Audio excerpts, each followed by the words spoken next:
वालेकुम नाज़रीन, मैं हूं आपकी होस्ट नेहा वैंस और आप देख रहे हैं CTFST न्यूज़। बख़ुसूसी प्रोग्राम सवाल तो ये है क्योंकि सवाल तो बनता है। इस टाइम मैं मौजूद हूं CEO हेल्थ डिपार्टमेंट फैसलाबाद के ऑफ़िस में। तो आइए डॉक्टर असफंदयार से बात करते हैं कि उनका कैरियर जो है उन्होंने किस तरह से स्टार्ट किया और उन्होंने जो ये ओहदा संभाला वो कब संभाला और क्या इक़दामात उन्होंने हेल्थ इश्यूज़ के जो मुतल्लिक़ हैं फैसलाबाद में वो सॉल्व किए। तो आइए बात करते हैं। जी अस्सलाम वालेकुम सर। जी वालेकुम अस्सलाम। सर कैसे हैं? जी अल्हम्दुलिल्लाह, अल्लाह का शुक्र। सर आप मुझे ये बताइएगा कि आपने CEO हेल्थ डिपार्टमेंट का ओहदा फैसलाबाद में संभाला। इससे पहले भी आप मुख्तलिफ़ ओहदों पे अपॉइंट रहे हैं, लेकिन ये ओहदा आपने कब से संभाला? जी बतौर CEO हेल्थ फैसलाबाद मेरी तैनाती 8 मार्च को हुई थी। इससे कबल जो है मैं CEO हेल्थ भावलनगर में भी काम किया है और मेरा कोई 10-12 साल का हेल्थ एडमिनिस्ट्रेशन का ये एक्सपीरियंस है। ज़ाहिर है कोई 2004 में मैंने बतौर मेडिकल अफसर हेल्थ डिपार्टमेंट को ज्वाइन किया था और उसके बाद फिर 2010 से ऑनवर्ड मैं मुख्तलिफ एडमिनिस्ट्रेटिव पोस्ट पे मैंने काम किया है, जिसमें मुख्तलिफ अज़ला में भी मुझे मौका मिला, जिसमें मैं बतौर MS district head quarter hospital Jhang, MS DHQ hospital Nankana साहब में भी ड्यूटीज़ सर अंजाम मैंने दी हैं और फैसलाबाद में मैं तकरीबन जो हेल्थ डिपार्टमेंट की तमाम एडमिनिस्ट्रेटिव पोस्ट हैं CEO के नीचे, उन पे मैंने काम किया हुआ है, जिसमें बतौर deputy district health officer Faisalabad भी, समुंदरी भी, इसी तरह मैं MS भी रहा हूँ गवर्नमेंट जनरल हॉस्पिटल समनाबाद में, तहसील हेड क्वार्टर हॉस्पिटल तान्यावाला में, तहसील हेड क्वार्टर हॉस्पिटल समुंदरी में और बतौर DHO मेडिकल सर्विसेज भी मैंने काम किया फैसलाबाद में और बतौर district coordinator IRM NCH programme में। जी तो नाज़रीन, ये था डॉक्टर साहब का एक मुख्तसर सा इंट्रो, लेकिन इनके इंट्रो में मुझे ये नज़र आया कि एक ख़ास तजुर्बाकार इंसान हैं डॉक्टर साहब। तो डॉक्टर साहब, इतना तजुर्बा आपने हासिल किया तो उसके बाद आप ये CEO अपॉइंट किए गए हेल्थ डिपार्टमेंट के, तो जो भी हेल्थ इश्यूज़ आपने फैसलाबाद में देखे उनके लिए आपने कौन से इक़दामात उठाए? जी फैसलाबाद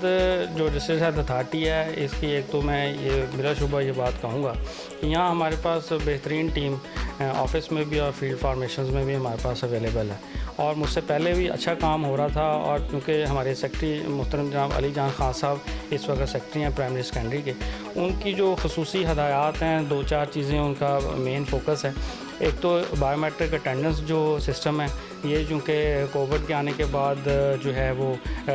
उसमें नॉन ऑपरेशनल हो गया था और अब दोबारा से इसको फंक्शनल किया है और तमाम तर अमले की हाज़िरी को 100% यकीनी बनाना, ये एक मेरा टारगेट है कि तमाम लोग एनरोल हों और प्रॉपर टाइम पे आएँ और टाइम पे जाएँ। इसके साथ साथ आपके इल्म में है कि डेंगू का सीज़न है और बहुत सी जगहों से सर्वेलेंस के दौरान हमारी टीमें डेंगू लार्वे को डिटेक्ट भी कर रही हैं। पंजाब में केसेस भी रिपोर्ट हो रहे हैं और फैसलाबाद में 7 केसेस अभी तक जो हैं वो डेंगू के डिटेक्ट हो गए। अल्हम्दुलिल्लाह उसमें कोई भी डेथ नहीं है, ना कोई पेशेंट सीरियस हुआ है, लेकिन उसके बावजूद जो है वो सर्वेलेंस को हमने बढ़ाया और दिन रात इस पे काम किया है। जितने भी हॉट स्पॉट्स हमारे 5000 के करीब हॉट स्पॉट्स हैं ज़िला फैसलाबाद में, इनको हम सर्वेलेंस जारी रखे हुए हैं। इसके साथ साथ जो हमारे दूसरे डिपार्टमेंट्स हैं उनको भी ऑन बोर्ड रखा है और आज भी मैं डिप्टी डायरेक्टर एनवायरनमेंट के साथ मीटिंग करके आया हूँ ताकि कोई कंप्लेंट्स अगर डेंगू रिलेटेड हैं उनको हम रिजॉल्व करें। जी तो नाज़रीन, डॉक्टर साहब ने जिस तरह डेंगू का बताया, डॉक्टर साहब जिस तरह गर्मियाँ आ रही हैं, बच्चों को ये मलेरिया के भी इश्यूज़ होते हैं, मुख्तलिफ़ इश्यूज़ का गर्मियों में जो है वो सामना करना पड़ता है हमारी आवाम को, तो उसके लिए क्या इक़दामात आपने अरेंज किए हैं? जी बड़ा अच्छा सवाल आपने किया है, क्योंकि जैसे कि मुख्तलिफ़ बीमारियां जो हैं वो मुख्तलिफ़ सीज़न्स के दौरान कुछ की प्रेवलेंस ज़्यादा हो जाती है। जैसे कि अभी टेम्परेचर बढ़ेगा, गर्मी ज़्यादा होगी तो बच्चे ख़ास तौर पे वो डायरिया का शिकार हो के आएंगे। सर्दियों में आपको पता है कि वो नमूनिया के केसेस ज़्यादा हो जाते हैं। अगर हम दुनिया के स्टैटिस्टिक्स की बात करें, कोई 10 के करीब बीमारियाँ ऐसी हैं कि जिनके सबसे ज़्यादा केसेस दुनिया में होते हैं और उनके डेथ्स होती हैं और उसमें सबसे ज़्यादा तादाद नमूनिया ऐसी बीमारी है कि उसमें कोई 20 लाख बच्चे पूरी दुनिया में नमूनिया का शिकार होकर उनकी अमवात हो जाती हैं। इसी तरह अगर हम डायरिया को 5 से 6 लाख के केसेस दुनिया भर में डायरिया के जो हैं डेथ्स का बायस बनते हैं। तो इसमें हमारा जो टारगेट यही है कि एक तो मेडिसिन्स की जो एसेंशियल मेडिसिन्स हैं इन बीमारियों को कवर करने के लिए वो हमारी तमाम हेल्थ फैसिलिटीज़ में अवेलेबल हों, और इसके साथ साथ जो डॉक्टर्स हैं वो भी और अमला हमारा दूसरा पैरामेडिक्स भी वो अस्पताल में आने वाले तमाम मरीज़ों को अच्छी तरह से डील करें, उनको प्रॉपर ट्रीटमेंट और इलाज किया जाए। जी, तो नाज़रीन, डॉक्टर साहब ने बखूबी बताया कि कौन कौन सी ऐसी बीमारीज़ हैं जिसमें डेथ रेशो जो है वो ज़्यादा होती है और उसका ट्रीटमेंट जो है किस तरह से बेहतर किया जा सकता है, मेडिसिन्स को बेहतर किया जा सकता है। डॉक्टर साहब, मुझे ये बताइएगा कि जब आपने ये ओहदा संभाला तो 90% लेबॉर्ट्रीज़ जो थी आपने उनको सील कर दिया। वो शायद मेयार पे जो एक स्टैंडर्ड रूल है लेबॉर्ट्री का, उस मेयार पे शायद पूरा नहीं उतर रही थी, या उनके जो टेस्ट की रिपोर्ट्स थी वो पूरी नहीं थी, या वहाँ पे सफाई के कुछ ऐसे इश्यूज़ थे कि आपको क्यों ये ज़रूरत पेश आई कि आपने उन लेबॉर्ट्रीज़ को जो है वो सील कर दिया?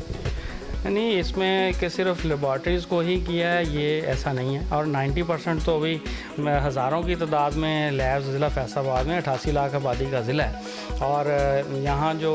प्राइवेट सेक्टर में लैब्स हैं उनकी तादाद तो हज़ारों हैं, और हमने तो अभी चंद लैब्स, ये तो 1% भी नहीं बनती उन लैब्स का जो इनका नेटवर्क फैला हुआ है पूरे ज़िले में। और इसमें ज़ाहिर है मुख्तलिफ़ सेक्टर से हमें कंप्लेंट्स भी आती रहती हैं, जिसमें मीडिया पर्सनस की तरफ से भी आती हैं कि वो जी वहाँ पे जो है वो अनक्वालिफाइड किस्म के लोग बैठ के टेस्ट कर रहे हैं, किसी की मशीनरी का इशू होता है, किसी के रीएजेंट्स वहाँ से जो है एक्सपायर्ड मिल जाते हैं। तो ये एक जो प्रिवेंटिव का जो काम है, जो एंटी क्वैकरी एक्टिविटी है, ये हेल्थ डिपार्टमेंट का डोमेन है, जिसमें हमारे डिस्ट्रिक्ट के जो DHOs हैं वो डिप्टी DHOs अपनी तहसीलों में वो एम्पावर्ड हैं कि वो रैंडमली भी और स्पेशली भी ये अपनी जो है वो एंटी जो क्वैकरी एक्टिविटीज़ हैं उनको जारी रखते हैं। बाकी उसमें ये है कि उसमें ना सिर्फ लैब्स को भी जो हेल्थ केयर कमीशन की SOPs की वायलेशन कर रहे हैं उनको भी देखा जाता है, इसके साथ साथ कोई जो दूसरे लोग हैं जो कि एलोपैथिक मेडिसिन कर रहे हैं और उनके पास उसका कोई डिप्लोमा नहीं है, या और भी कोई कंप्लेंट्स हों, कोई किसी का नाम जाली यूज़ करके वो उसने लैब बनाई, जैसे पंजाब लैब एक स्टैंडर्ड लैब है या कोई और है, तो उसका नाम से ही किसी दूसरे बंदे ने इस तरह की कंप्लेंट्स जो हैं वो फिर हम ज़रूर इनको रैंडमली चेक करते हैं। और ये सिलसिला कोई हमारा टारगेटेड खुदा ना खास्ता नहीं है, ये चूँकि हेल्थ डिपार्टमेंट की डोमेन है, लोगों को सेहत की बेहतर तिब्बी सहूलियात फराहम करना, और ये सिलसिला बिल्कुल इंशाल्लाह जारी भी रखेंगे, और जो प्रिवेंटिव का काम हमारे ज़िम्मे है इसको हमने ज़रूर करना।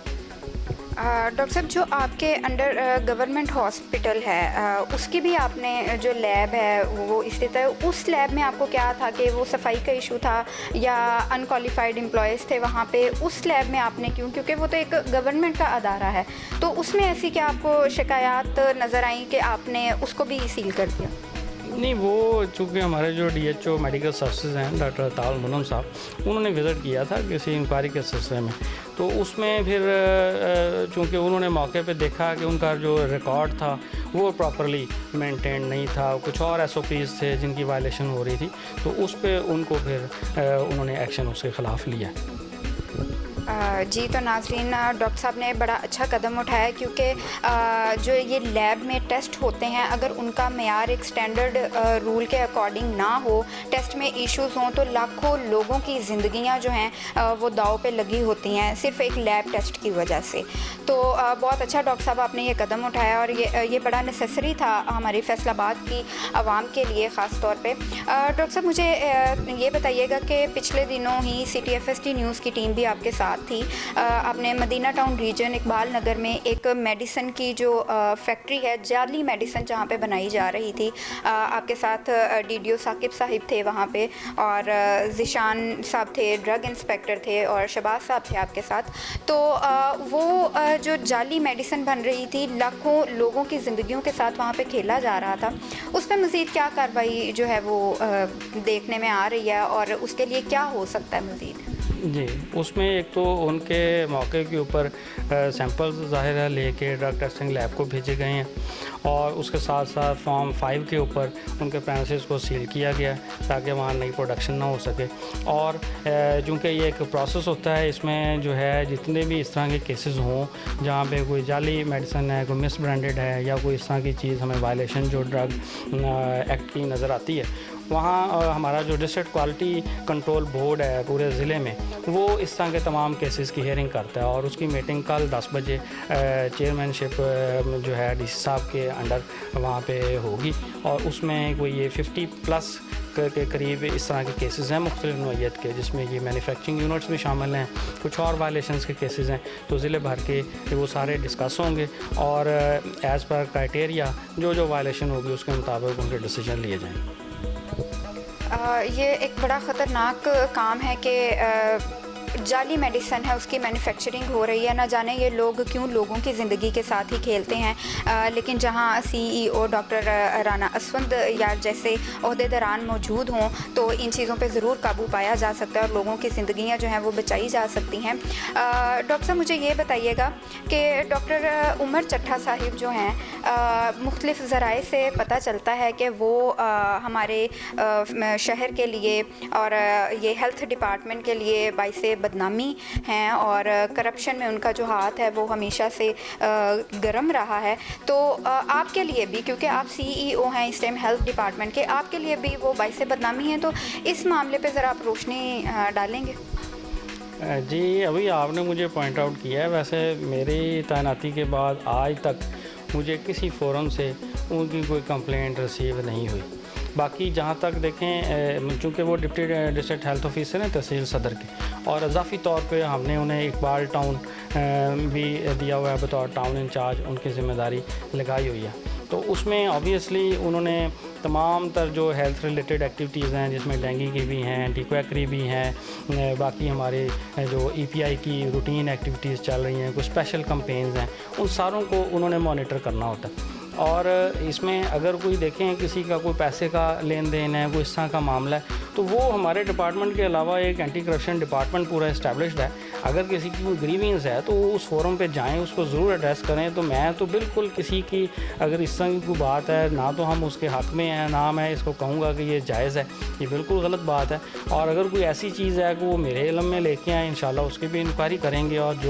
जिसकी जो सज़ा बनती होगी वो बिल्कुल महकमे को भी लिख के भेजेंगे इंशाल्लाह। तो कोई ऐसी बात नहीं है कि इनको कोई हमने ये है कि प्रोटेक्ट नहीं करना। जो चीज़ गलत है वो इंशाल्लाह अगर मेरे नोटिस में आएगी उस पर एक्शन होगा।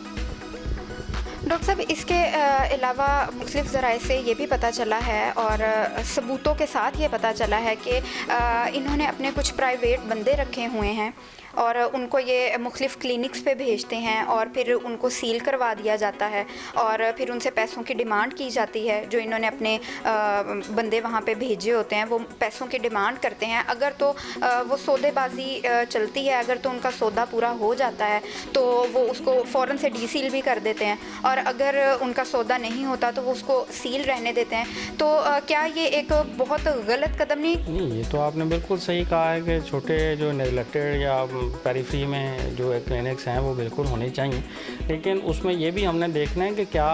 एज़ पर SOPs जो गवर्नमेंट का क्राइटेरिया उसके मुताबिक वो चल रहे हैं या नहीं चल रहे। क्या वहाँ पे क्वालिफाइड लोग काम कर रहे हैं, वहाँ पे जो अद्वियात हैं वो स्टैंडर्ड के मुताबिक यूज़ हो रही हैं, या कोई और वायलेशंस तो नहीं वहाँ हॉस्पिटल वेस्ट मैनेजमेंट के SOPs को फॉलो किया जा रहा है या नहीं किया जा रहा। और जहाँ तक मैंने आपने पहले भी सवाल किया, मैंने यही अर्ज़ किया कि अगर देखें किसी के पास भी कोई एविडेंस है तो वो बिल्कुल उस एविडेंस के साथ मुझे भी रिपोर्ट करें। दूसरे कोई और फोरम, जैसे मैंने बताया है कि ऑलरेडी डिपार्टमेंट मौजूद हैं, उस फोरम पे जाएं और बिल्कुल जो कार्रवाई बनती है वो इंशाल्लाह जो मेरे एंड पे होगा वो मैं भी करूँगा और जो दूसरे उसकी डोमेन में आएगी वो करेंगे। तो इसमें तो कोई दूसरी राय नहीं है कि अगर कोई चीज़ गलत हो रही है उसको कोई भी बंदा सही नहीं कह सकता, ना मैं कह सकता हूँ ना कोई और बंदा कह सकता। जी, तो नाज़रीन, डॉक्टर साहब ने कहा कि अगर कोई ऐसी बात है तो उसको हम ज़रूर मंज़र-ए-आम पे लाएँ, और जैसे कि हमारे पास इस चीज़ के सबूत हैं तो इंशाल्लाह डॉक्टर साहब हम आपके साथ चलेंगे और सबूतों के साथ हम आपको दिखाएंगे कि आपके अंडर ही जो लोग काम कर रहे हैं, क्योंकि आपको इन चीज़ों का पता होना बहुत ज़रूरी है, क्योंकि वो आपके लिए भी बाइसे बदनामी है। तो हम ज़रूर इन चीज़ों को सामने लेके आएंगे और इनका पर्दा ज़रूर फाश करेंगे कि ऐसे जो नाहक है वो काम नहीं हमारे शहर में होने चाहिए, ख़ास तौर पे हमारे ज़िले में नहीं होने चाहिए, क्योंकि ये आपके अंडर हैं। और डॉक्टर साहब, अब जो गर्मियाँ आ रही हैं और गर्मियों में देखा जाता है कि बहुत सारे लोग जो हैं वो कोई रोड पे गिरा होता है, गर्मी इतनी ज़ोर पे होती है और बच्चे जो हैं वो स्कूल्स में भी बेहोश हो रहे होते हैं। तो इस हवाले से जो फैसलाबाद की आवाम है उसको क्या मैसेज देंगे? जी, ये बड़ा अच्छा क्वेश्चन आपने किया है कि जैसे अभी जो सीज़न जो है टेम्परेचर अब आने वाले दिनों में काफ़ी बढ़ जाएगा, और इसमें चूँकि अब स्कूल्स भी ईद की छुट्टियों के बाद ओपन हो गए हैं और सारे बच्चों ने भी ट्रैवल करना होता है और लोग भी अपने काम काज के सिलसिले में अक्सर रोड्स पे सफ़र कर रहे होते हैं। तो इसमें एक तो ये है कि जो लोग भी ट्रैवल करें, एक तो जो पीक मतलब टाइम है जहाँ जिस वक्त गर्मी बहुत ज़्यादा है, उस वक्त कोशिश करनी चाहिए कि अगर अवॉइड आप कर सकते हैं कोई अपनी ट्रैवलिंग को तो लेट आप कर लें, जैसे शाम में निकल जाएं या कहीं दफ्तर अर्ली मॉर्निंग आप चले जाएं, उस वक्त टेम्परेचर ज़रा कम होता है। इसके साथ साथ जो है वो ये है कि अपना पानी जो है हर बंदे को अपने साथ ज़रूर रखना चाहिए। जैसे बच्चों को हम देखते हैं कि वो बॉटल्स अपने बैग्स के साथ लेके जाते हैं, इसी तरह बाकी लोग भी जो मोटर बाइक पे या वैसे सफ़र कर रहे हैं उनको भी पानी अपना साथ रखना चाहिए। इसके साथ साथ कोई रुमाल या कैप अपने सर के ऊपर सर को ढाँप के रखें। और इसके साथ साथ जो हेल्थ डिपार्टमेंट का काम है, हम इंशाल्लाह अपने तमाम जो हमारे THQ और रूरल हेल्थ सेंटर्स हैं उनके अंदर हम हीट स्ट्रोक काउंटर्स जो हैं वो इंशाल्लाह इस्टेब्लिश करेंगे और वहाँ पे हम पूरी एक तो अवेयरनेस के लिए भी एक्टिविटीज़ करेंगे और साथ साथ वहाँ पे जो मेडिसन है, अगर कोई हीट स्ट्रोक का पेशेंट आ जाता है उसको कैटर करने के लिए इंशाल्लाह इक़दाम किए जाएंगे। जी, तो नाज़रीन, डॉक्टर साहब ने बखूबी बताया कि जैसे गर्मियों का सीज़न आने वाला है तो इसमें कौन कौन सी एहतियाती तदाबीर हैं जिनको इस्तेमाल किया जा सकता है। तो डॉक्टर साहब, आपका बहुत शुक्रिया, आपने CTFST न्यूज़ को टाइम दिया। इसी के साथ साथ नाज़रीन, मुझे दीजिए इजाज़त, मिलेंगे एक नए प्रोग्राम में नए मौजू के साथ। तब तक के लिए अल्लाह हाफ़िज़।